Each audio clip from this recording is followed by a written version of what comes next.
আসসালামু আলাইকুম। যারা আমার কাছ থেকে ডিজিটাল ক্লাস রুটিন শিটটি নিচ্ছেন তারা প্রথমেই শিটটি পেয়ে দেখুন এই ফাইলে প্রথম যে শিটটি আছে টিচার্স শিট, এই শিটে আপনার প্রতিষ্ঠানের যতগুলি টিচার আছে যারা ক্লাস করবেন তাদের নামগুলি এখানে আপনি এন্ট্রি করবেন। এই নামগুলি ডিলিট করে দিয়ে আপনার প্রতিষ্ঠানের শিক্ষকদের নামগুলি এখানে এন্ট্রি করবেন। তারপর পরের যে শিটটি আছে সাবজেক্ট, এখানে যদি আপনি এই সাবজেক্টের নাম পরিবর্তন করতে চান আপনার মতো করে এই সাবজেক্টের নামগুলি পরিবর্তন করতে পারবেন। আর যদি মনে করেন যেগুলি লেখা আছে এগুলি ঠিক থাকবে তাহলে ওকে, আর কিছু করতে হবে না। তারপরে আছে মেইন রুটিন।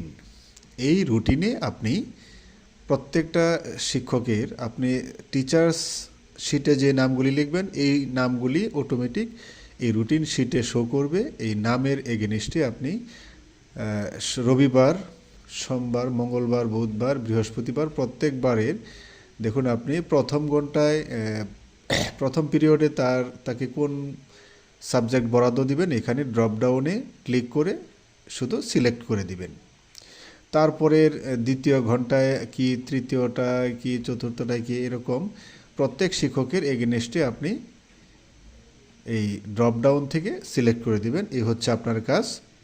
তারপরের যে শিটটা পার্সোনাল শিট, এটা প্রত্যেক টিচারের পার্সোনাল রুটিনটা পাবেন।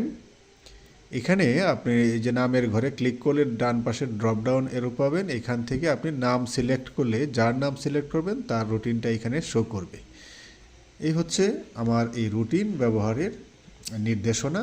আপনারা যদি আমার কাছ থেকে এই রুটিন শিটটি নিতে চান তাহলে ভিডিও ডেসক্রিপশানে দেওয়া হোয়াটসঅ্যাপ নাম্বারে যোগাযোগ করবেন।